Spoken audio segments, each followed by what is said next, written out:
Hello everyone. बहुत दिन के बाद हम लोग यूट्यूब पे मिल रहे हैं। तो आज हम लोग टॉपिक क्या पढ़ने वाले हैं?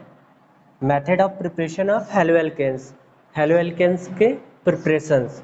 ठीक है, तो मैंने कुछ इन्फॉर्मेशन आईपीएससी नोमेनक्लेचर ऑलरेडी बता दिया था। तो ये फर्स्ट चैप्टर ऑर्गेनिक का हेलो एल्केन्स और हेलो एरिन्स का पहला हम लोग के पास प्रिपरेशन होगा। हेलो एल्केन्स का अलग प्रिपरेशन पढ़ाऊंगा और हेलो एरिन्स का अलग प्रिपरेशन पढ़ाऊंगा।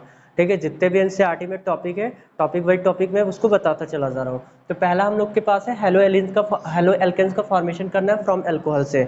तो फ्रॉम एल्कोहल्स में देखो, इन जनरल अगर मैं बात करूँ तो ROH को डायरेक्टली आप HCl से कनेक्ट करा दीजिए in the presence of ZnCl2 zinc chloride. तो ये इन जनरल क्या होगा, ये OH बाहर जाएगा H2O के फॉर्म में, R से के साथ Cl अटैच हो जाएगा, RCl, और ये H2O बाहर रिमूव हो गया। क्लियर बात समझ में आ रही? सिंपल से केस, अल्कोहल को HCl के साथ हीट करोगे in the presence of ZnCl2 और ये क्या हो जाएगा हमारे पास, RCl हो जाएगा और H2O हो जाएगा। ठीक, तो हम लोग के पास एक कंडीशन है HCl और ZnCl2। तो यहाँ पे थोड़ा सा देखना आप, कॉन्क HCl प्लस ZnCl2 के मिक्सचर को हम लोग बोलते हैं, we call them Lucas reagent. क्या बोलते हैं भाई? ल्यूकास रिएजेंट बोलते हैं। ठीक है, क्या बोलेंगे? Lucas reagent. इस ल्यूकास रिएजेंट का दो यूज है। पहला अल्कोहल के डिस्टिंग्विश में किया जाता है, सेकंड चैप्टर में जो किया आएगा, और दूसरा हमारे पास हेलो एल्केन्स के प्रिपरेशन में भी किया जाता है। दो यूज है, एक पहला अल्कोहल के डिस्टिंग्विश में किया जाता है। इट मीन दैट अगर लेबोरेटरी में आपको जैसे बोल दिया जाए which one is the primary, secondary and tertiary alcohol, कौन सा, या तो आप आइडेंटिफाई करिए कि इन तीनों में से कौन सा प्राइमरी होगा, सेकेंडरी होगा, टर्सरी होगा। तो with the help of Lucas reagent we will find primary, either primary, secondary और टर्सरी। ठीक है, हम लोग ल्यूकास रिएजेंट से फाइंड आउट करेंगे कि प्राइमरी है या सेकेंडरी है या टर्सरी है। दूसरा, हम लोग RCl यानी हेलो एल्केन्स का भी फॉर्मेशन इससे इजली वे में हम लोग कर सकते हैं। ठीक है, कंडीशन, अगर हम लोग टर्सरी अल्कोहल को यूज करते हैं, सपोज कर लो ये टर्सरी अल्कोहल है, ये कौन सा अल्कोहल है भाई? टर्सरी अल्कोहल है। इसको आप कॉन्क HCl के साथ या जनरल HCl के साथ है, कॉन्क तो रखते ही, कॉन्क भी रख दो, कोई दिक्कत नहीं, कॉन्क HCl के साथ भी हीट करोगे in the presence of ZnCl2, तो ये OHCl OH2O OH और इसका H बाहर जाएगा, फॉर्मेशन किसका करेगा? CH3 Cl, और ये क्या हो जाएगा हमारे पास? CH3 H2O बाहर गया। पहला कंडीशन, ये कौन सा अल्कोहल था भाई? टर्सरी अल्कोहल है। कौन सा अल्कोहल है? टर्सरी है। ठीक है, सेकेंडरी अल्कोहल के केस में क्या है? सॉरी, सेकेंडरी अल्कोहल के केस में क्या है? CH3OH। Same case, conc HCl, आप कॉन्क HCl रखोगे और ZnCl2 रखोगे, तो इसमें भी क्या होगा कंडीशन? OH H2O बाहर जाएगा, then the formation of CH3 CH CH3 Cl, and ये क्या होगा? H2O will take place. Done. तो ये कौन सा अल्कोहल था? सेकेंडरी अल्कोहल था। ठीक है, अभी नीचे तक आई थिंक दिख रहा होगा। हाँ ठीक, तो दिख तो रहा है, अभी फिलहाल तो दिख रहा है। चलो ठीक, सेकेंडरी एंड प्राइमरी के केस की बात करूं तो प्राइमरी में क्या होगा? CH2OH OH, conc HCl and ZnCl2 होगा। ठीक है, तो ये भी क्या होगा? बाहर जाएगा, HCl के फॉर्म में ये फॉर्मेशन करेगा, CH3 CH2 और Cl और H2 होगा। ठीक, अभी कोई प्रॉब्लम नहीं है, तीनों के साथ रिएक्शन कर रहा। अब कंडीशन अप्लाई देखो, हम लोग ये पढ़ते हैं टर्सरी अल्कोहल के साथ HCl और ZnCl2 सडन रूम टेम्परेचर पे ही रिएक्शन कर जाता है और टर्बिडिटी दे देता है। ये रिएक्शन यानी बहुत सडन हो जाता है। इसमें आप ZnCl2 कैटलिस्ट नहीं भी रखोगे तो भी ये क्या करेगा? कॉन्क HCl के साथ रिएक्शन करके काम कर जाएगा। सेकेंडरी में भी सेम काम है। सेकेंडरी में अगर दोनों को रखना चाहोगे तो विद इन 5 मिनट के अंदर ये रिएक्शन देगा, ये सडन देगा, ये विद इन 5 मिनट्स के अंदर देगा। ठीक, अगर आप ZnCl2 इसमें नहीं रखते तो भी ये रिएक्शन कंप्लीट हो जाएंगे। बट जो टर्सरी, जो हमारे पास प्राइमरी होता है अल्कोहल, ये विदाउट कैटलिस्ट के प्रेजेंस में नहीं हो पाएगा, यानी इस इट मीन दैट इस रिएक्शन में ZnCl2 का होना कंपलसरी है। ठीक है, और ये रिएक्शन रूम टेम्परेचर पे नहीं होता, इसमें क्या करते हैं? हीट प्रोवाइड करते हैं। हीट तो लिटिल बिट सब में प्रोवाइड करते हैं, ठीक, बट इसमें कुछ ज्यादा हीट प्रोवाइड करते हैं, तब ये जाके हमारे पास रिएक्शन बनते हैं। क्लियर? तो इस तरीके से देखो, सेकेंडरी, टर्सरी, सेकेंडरी और प्राइमरी अल्कोहल में डिस्टिंग्विश भी हो रहा है। किस तरीके से अगर मैं बात करूं तो कुछ ऐसा होगा, अगर ये है दिस वन, आई थिंक दिख रहा होगा आप सभी को, आई थिंक हाँ ठीक है, दिख रहा है। तो अगर सपोज कर लो इसमें प्राइमरी अल्कोहल है 1 डिग्री है, इसमें 2 डिग्री है, इसमें 3 डिग्री है, आप सब में क्या मिक्स करो, कॉन्क इसको बोलते हैं लुकास रिएजेंट, ठीक है, मिक्स करो।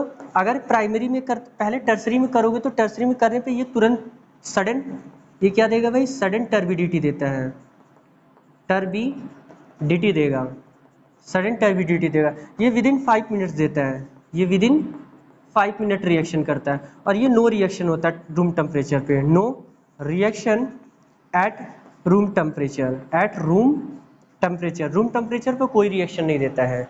तो इसमें हीट प्रोवाइड करना पड़ता है ज़्यादा से ज़्यादा। दूसरा कंडीशन, अगर आप ZnCl2 नहीं रखना चाहते तो इन दोनों केस में ZnCl2 मत रखो, कोई दिक्कत नहीं है, नॉर्मल अमाउंट। इसमें क्या करना पड़ेगा, आपको ZnCl2 भी रखना पड़ेगा और दूसरा कि इसको ज़्यादा से ज़्यादा हीट प्रोवाइड करना पड़ेगा। तो इस तरीके से आप एल्किल हैलाइड का फॉर्मेशन कर सकते हो। दिस वन देख लो, ठीक है, नोट करो जल्दी से, नोट करिए।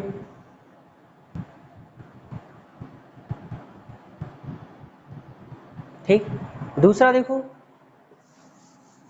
दूसरा केस अगर मैं बात करूं reactivity order of hello, reactivity order of halogen acid, halogen acid में अगर बात करूं SI की सबसे ज़्यादा होगी रिएक्टिविटी, देन सबसे कम किसकी होगी, HF की। HF हटा दो, HF जल्दी करता ही नहीं है, ब्रोमीन, एंड क्या होगा HCl, एंड सबसे कम किसका, HF कर दो। ठीक, सपोज करो कि एक रिएक्शन मैंने दिया, सपोज कर लो कुछ इस तरीके से CH3 CH2OH है। अब मैं बोलूँ कि इसमें X की जगह पे कौन सा रिएक्शन सबसे फास्टर होगा, X की जगह पे अगर H यहाँ पे कर दूँ, X की जगह पे क्या रखूँ मैं कि सबसे फास्ट होगा, क्लोरीन, ब्रोमीन, आयोडीन या फ्लोरीन, किस रिएक्शन में फास्टर होगा। तो आप इसमें क्या बताओगे कि X की जगह पे अगर आयोडीन हुआ तो रिएक्शन क्या होगा, फास्टर होगा। ऐसा क्यों हो रहा है, क्योंकि आयोडीन की जो साइज होती है वो क्या होती है, इंक्रीज, यानी लेंथ क्या होती है, ज़्यादा बड़ी होती है। जब लेंथनिंग ज़्यादा बड़ी होगी तो बॉन्ड डिसोसिएशन एनर्जी कम होगा, बॉन्ड को डिसोसिएट करने के लिए एनर्जी कम लगेगी, और एनर्जी कम करेगा तो रिएक्शन बहुत जल्दी जल्दी क्या होगा, फिजाइल होगा, ठीक है, और जल्दी जल्दी रिएक्शन करेगा। तो सीरीज कैसी होगी रिएक्टिविटी की, HI की सबसे तेजी से होगी, फिर HBr, फिर HCl, HF। फ्लोरीन वैसे भी पूरे केसेस में मैंने बता दूं स्पेसिफिक होगा, बहुत कम जगह फ्लोरीन का रिएक्टिविटी होगी क्योंकि बहुत ज़्यादा रिएक्टिव होता है ये। ठीक, तो कंपाउंड को ये क्या करता है, डिसोसिएट करता है तो कन्वर्ट कर देता है। तो ये नोट कर लो आप। सेकंड देखो, सेकंड हटाओ, हटा दे रहा हूँ। सेकंड देखो, फ्रॉम अल्कोहल का ही सारे केसेस है, फ्रॉम अल्कोहल से ही सारे केसेस है। अगर मैं ROH से PX3 या PX3 या PX5 से रिएक्शन कराऊं तो हमारे पास इसमें सिर्फ क्या बनेगा, हमारे पास PX बन जाएगा। और इसके केस में क्या बनेगा हमारे पास, या तो आप रिएक्शन ऐसे भी लिख सकते हो भाई, कोई दिक्कत नहीं है, ऐसे भी लिख लो आप, कॉमन सा ऐसे ही लिख लो। मैं ऐसे बोलूँ PX3 लिखा दो और नीचे क्या क्या कर दो आप, PX5, ठीक है। X की जगह पे क्या क्या हो जाएगा, क्लोरीन हो जाएगा। इन जनरल हमारे पास क्या क्या हो जाएगा भाई, PX की जगह पे क्लोरीन हो जाएगा एंड ब्रोमीन हो जाएगा। ठीक, तो यहाँ पे हो जाएगा RCl, RX, ठीक है, RX हो जाएगा एंड RX हो जाएगा एंड हो जाएगा H3PO3 हो जाएगा। इस केस में RX हो जाएगा, RX plus HCl plus POCl3, ये बनेंगे। तो देखो इन नॉर्मल केस बता रहा हूँ, आपको एक्स्ट्रा प्रोडक्ट की कोई ज़रूरत नहीं है, इस एक्स्ट्रा प्रोडक्ट की कोई रिक्वायरमेंट अभी नहीं है। इन जनरल अगर ये PX3 या PX5 की जगह इन जनरल हम PCl5 से रिएक्शन कराते हैं, न कि PBr3 से नहीं कराएंगे, PBr5 से भी नहीं कराएंगे, इससे भी नहीं कराएंगे, PI5 से भी नहीं कराएंगे, क्योंकि नेचर में इन दोनों का एग्जिस्टेंस बहुत कम होता है। इस वजह से सिर्फ हम लोग PCl5 और PF3 तो बनाएंगे ही नहीं, ये तो एग्जिस्ट ही नहीं करेगा। तो ये भी एग्जिस्टेंस कम होती है, स्टेबिलिटी कम होती है, इस वजह से इससे रिएक्शन नहीं कराते हम लोग। किससे रिएक्शन कराएंगे, PCl5, क्योंकि अब एग्जिस्टेंस की बात करोगे तो ओवर ऑर्बिटल की ओवरलैपिंग आएगी, तो इन पॉसिबिलिटी नहीं होती, इस वजह से PBr5 एंड PI5 के साथ यूज़ नहीं कर रहे, सिर्फ PCl5 के साथ यूज़ कर रहे हैं। तो जब ये PCl5 होगा तो नॉर्मली से एक OH को यहाँ से हटा के ब्रेक करके एक X लगा देना, यानी RX बन जाएगा। और PX3 में क्या होगा, Cl एंड Br का यूज़ करेंगे एंड OH को हटा के क्या कर लेंगे, X का यूज़ कर लेंगे। एक्स्ट्रा प्रोडक्ट की नो रिक्वायरमेंट, ये नोट कर लो। नेक्स्ट देखो, नेक्स्ट है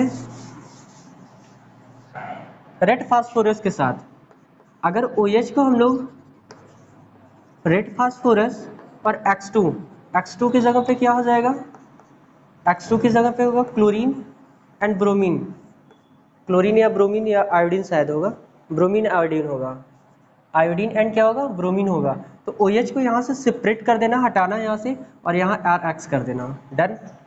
कोई भी हो सकता है, X2 की जगह पर रेड फास्फोरस की जगह पे X2, ये इंपॉर्टेंट रिएक्शन होगा, बहुत जगह यूज होते हैं, ठीक। और दूसरा X2 की जगह पे I लिख दो या Br रख दो, तो यहाँ पे X की जगह OH की जगह पे क्या हो जाएगा, I या Br आ जाएगा। तो नॉर्मल रिएक्शन में जैसे सपोज कर लो CH3OH है, आप यूज कर दिए red phosphorus and Cl2 use कर दिया, तो क्या हो जाएगा हमारे पास CH3Cl का फॉर्मेशन कर जाएगा।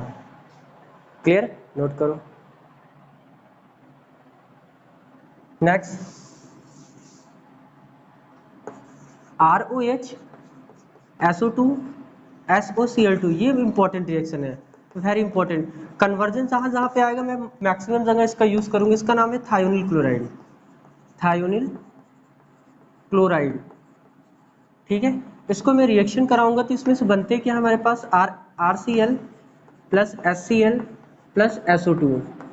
इसमें देखो मैं कुछ ऐसे रिएक्शन होंगे जो मैं तुमको कंटिन्यूअसली बताऊंगा कि किस तरीके से रिएक्शन हो रहे हैं, यानी कुछ मैकेनिज्म जो हमारे पास एनसीईआरटी में गिवन है उसको छोड़ के कुछ प्रोसेस बताऊंगा, मतलब कुछ मैकेनिज्म ऐसे बनाऊंगा जो बेस होंगे, जो क्लियर कट होंगे और जिसका यूज बहुत ज़्यादा होगा।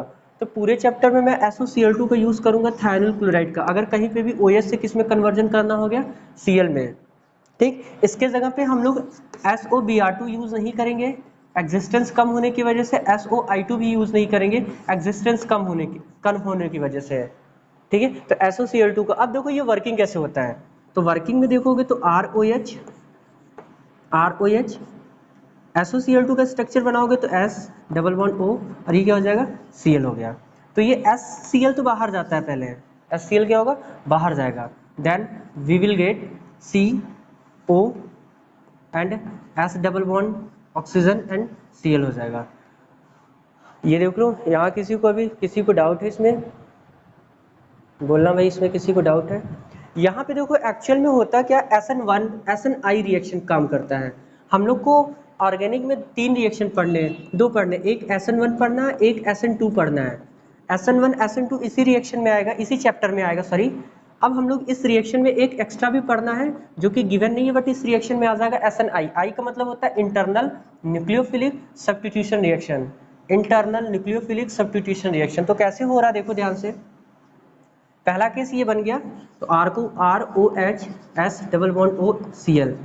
तो ये जो हमारे पास लोन पेयर होता है, लोन पेयर का बॉन्ड या तो ये सिंगल बॉन्ड, ये शिफ्ट होता है इसमें डबल बॉन्ड में, और ये क्या करता है, जो हमारे पास Cl होता है इंटरनली क्या करता है, बैक साइड से इसके अटैक कर लेता है। SNI का फुल फॉर्म क्या होता है, internal nucleophilic substitution reaction. Note कर लो, ये वेरी वेरी इंपॉर्टेंट है, सब जगह मैं यूज करूंगा इसका, नोट करो जल्दी से।